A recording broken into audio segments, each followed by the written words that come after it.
why would someone want to be a service provider on Arc? Yeah, so Arc is a liquidity protocol, just like Lightning. So Arc has, again, similarities with Lightning, right? They're both liquidity protocols. Liquidity requirements like capital allocation, capital requirements are higher, extremely higher compared to Lightning. That's the second sort of trade-off, right? The main trade-off being not being as instant as Lightning. The second trade-off being capital requirements, but that's not an end user trade-off. That is a service provider trade-off. That is their concern. It's a business problem. It's not the end user's concern, right? The service provider, they provide liquidity to protocol, and they provide liquidity to fund these pool transactions. And pool transaction is the coin join transaction. On Arc, every payment takes place in a coin join. Maybe I had to clarify that, right? So it's a coin join protocol. It's a rapid coin join protocol, and you make a payment in a coin join in a footprint minimal way. So that's what Arc is. And then you have a new coin join session in a very frequent intervals, i.e. in every 5 seconds. And the service provider is the blinded coordinator of that coin join round. And the service provider creates a new coin join session in very rapid intervals, like in every 5 seconds, i.e. This is configurable by them. Just to keep things simple, right? 5 seconds, let's say. And then when I make a payment, I join a coin join. I register my inputs, coins and the coins that I'm creating for the intended recipient, and then I sign it. And then you have a new session in every 5 seconds. And then the service provider provides liquidity to these coin join transactions.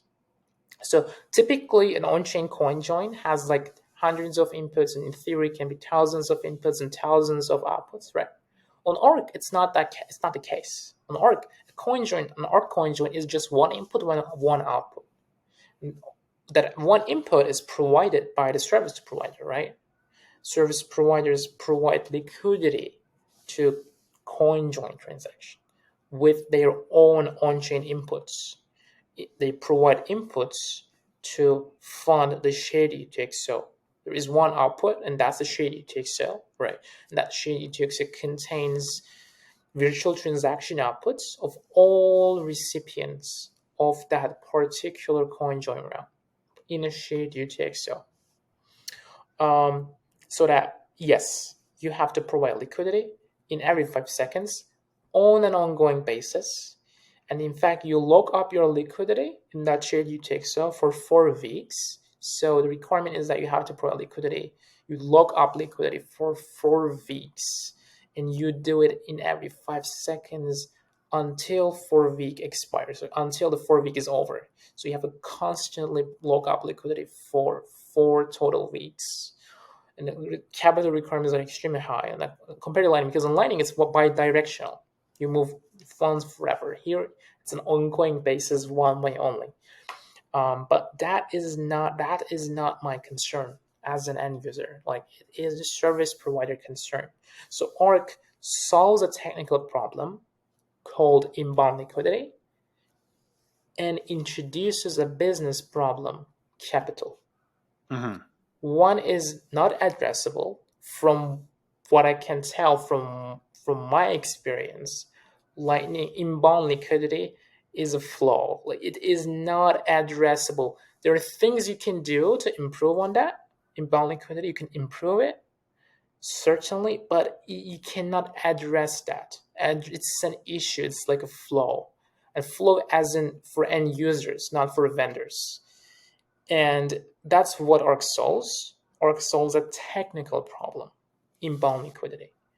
Mm-hmm. Yet you have a problem, capital, and just like LSPs, right? LSPs also have capital requirements, but here it's more extreme for the service providers. And it's not my concern. It's the service provider concern. It's a free market.